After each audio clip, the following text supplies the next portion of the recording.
Hello and welcome to the Isekai Survivor Guide episode 4.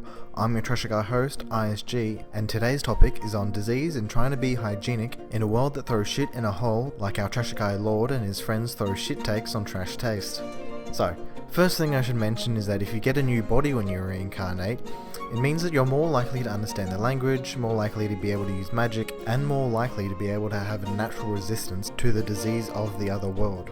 If you don't have a new body, you'll need to be a germ freak and might need to work a lot harder than if you got a body suited for the other world. In Isekai, hygiene or disease isn't mentioned until it's the whole city or town being affected by the disease, and it's thanks to the main character's advice that the attack on the town is stopped. Or the main character asks for a diseaseless body because they were bedridden before, or they have clean/purifying magic, or they used to be a doctor or pharmacist. But one thing's always true, they always strive for a bath. So what was hygiene like in the medieval times? People in the medieval ages have acquired something of a bad reputation when it comes to cleanliness, especially the peasantry. However, despite the general lack of running water and other modern amenities, there were common expectations of personal hygiene because they believed that disease was spread through bad odours, which is close but no cigar. As towns grew in number and size across Europe from the 11th century onwards, hygiene became more and more of a daily challenge. Fortunately, many of the larger towns tended to be situated near rivers or coastlines in order to facilitate trade, so the supply of water and the disposal of waste was less problematic in these places. Canals, water conduits, wells and fountains provided relatively fresh water for the urban populace. These were maintained by town councils who also imposed sanitary measures on local businesses and the local population in general. For example, there was often an obligation to clean the portion of the street directly in front of one's house or shop. As running water was very rare, and considering that it took such physical effort to get one bucket full from a well to a nearby water source, it is perhaps not surprising that taking a full bath every day was not a feasible option for most people. With baths seen as a luxury given the cost of fuel to heat the water, monks, for example, were typically prohibited from taking more than 2 or 3 baths in a year. For those who had a bath, it was most often took the form of a wooden half barrel or tub. Even then, it would not have been filled very much, but most of the bathing was done using a jug of heated water poured over the body rather than full immersion. The lord might have a padded bath for extra comfort, and he usually travelled with one. Such was the uncertainty of finding the convenience in one's travel. The vast majority of people, though, would have made do with a quick swill using a basin of cold water. As 80% of the population did physically demanding jobs working the land, it's likely that washing of some kind was done on a daily basis. The only thing that could make that easier for you is magic, or tons of work into running water. So because of that, peasants probably smell worse than any anime convention, and female peasants with makeup, beautiful flawless skin, and clear vibrant hair isn't realistic in the medieval times. It was common practice just for about anyone to wash their hands and face in the morning. An early wash was also desirable because fleas and lice were a common problem.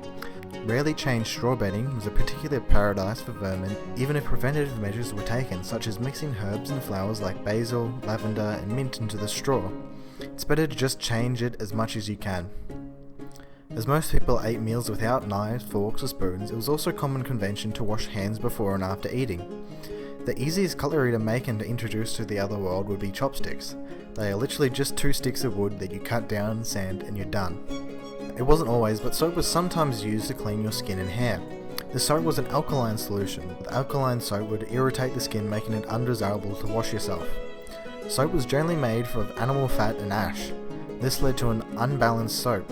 How to Make Everything has a great video on making soap from scratch, and Nara Reid has a great video on the chemistry.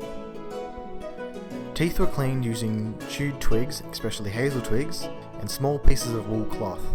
For a quick toothpaste, you can have charcoal, which sounds counterintuitive, but charcoal is antimicrobial and antibacterial. It needs to be finely ground, and you move the brush away from your gums. Then you can rinse your mouth out with water that has had ground peppermint in it to wash your mouth. Peppermint also has antiseptic properties and antibacterial properties. For a more modern solution, HDME has another good video on making a toothpaste and toothbrush from scratch. Shaving was either not done at all or once a week, unless one was a monk, in which case one was shaved daily by a brother. As medieval mirrors were still not very large or clear, it was easier for most people to visit the local barber when required. For an aristocrat, there were a few more details to be attended to in order to gain favour in polite society. Social occasions like meals, when one might get up close and personal to one's peers, warranted particular attention to hygiene, and there are even rules and etiquette produced as helpful guides for the unimaginative diner, as here from the let countenance to table. And let your fingers be clean and your fingernails well groomed. Once a morsel has been touched, let it not be returned to the plate. Do not touch your ears or nose with your bare hands. Do not clean your teeth with a sharp iron while eating. It is ordered by regulation that you should not put a dish to your mouth. He who wishes to drink must first finish what is in his mouth, and let his lips be wiped first. Once the table is cleaned, wash your hands and have a drink. In villages or on manor estates, the peasantry used a cesspit for their own waste, which might then be taken and spread out on the fields as fertilizer.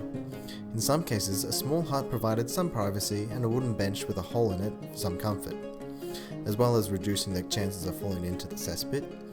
Chamber pots were used at night and then emptied into the cesspit. Without toilet paper or really paper of any kind, people had to make do with a handful of hay, grass, straw or moss. I'll get into making toilet paper when I talk about making paper in a future video.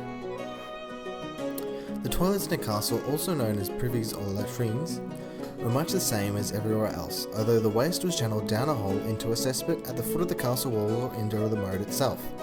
An added defence feature not much talked about in military history. Sometimes there were two toilets next to each other, and these might empty into a channel which was regularly flushed with water from a diverted stream. The same arrangement was common to monasteries where toilets were clustered together. In towns, the well-off had their own privy in the backyard or even in the house itself, with a channel or chute to drain off waste into the yard. Where the poorer classes lived in greater concentrations, households often shared a single outside toilet or a number of toilets with their waste leading to a communal cesspit. Lined with stones, their cesspits also received any other household rubbish and were regularly emptied by a professional labourer dedicated to that specific and unenviable job. There were regulations prohibiting the tipping of waste into the street, but these were often ignored, and a spell of heavy rain or even worse floods could cause havoc on the town's sanitation system and contaminate the water supply. With towns also packed with horses, donkeys and farm animals being transported elsewhere or to the butchers, the streets were usually filthy, and this combined with the ever-present rats, mice and other vermin meant that the urban centres became the ideal breeding grounds for disease. The Black Death, which peaked from 1347 to 1352, was just one, albeit the deadliest, of many waves of plagues and diseases which hit medieval Europe. Carried by fleas on rats, the bubonic plague killed anywhere between 30% and 50% of the population wherever it took hold. The low standard of medieval hygiene certainly helped it along, although there were other factors such as complete lack of understanding of what caused it and the absence of effective quarantines. It is also important to note that many medieval locations such as Milan and Bohemia survived relatively unscathed. So it's not quite so simple to attribute the spread of the plague solely to the lack of hygiene and proper sanitation. But you still need to be careful. People attributed disease with bad smells and didn't know about germs and bacteria. I'll eventually make a video on introducing the scientific method in modern medicine practices. Also, hopefully from shows like Dr. Stone and Parallel World Pharmacy, you can see how difficult it is to make even the simplest of medicines. But I want to do a video on first aid with the limited resources the medieval world has. Besides terrible plagues and epidemics that seem to spring out of nowhere with alarming regularity, there are often equally deadly dangers lurking in everyday places. Poor food preparation and storage was a particular area of health risk. Epidemics of diarrhea, known in medieval times as St. Anthony's Fire, were caused by eating rye that had been poisoned by fungi. Skin diseases were particularly prevalent too, although they may have been caused just as much by poor diet as by uncleanliness. Once again, I hope to do a video of cooking medieval ingredients for modern standards. That should be it. If you have any more information or thoughts on the topics discussed today, be sure to leave them in the comments, and I would be more than happy to remake the video. In my next video, I'll go over finding a job when no one knows you. Hopefully you'll be able to stick around for it. Goodbye.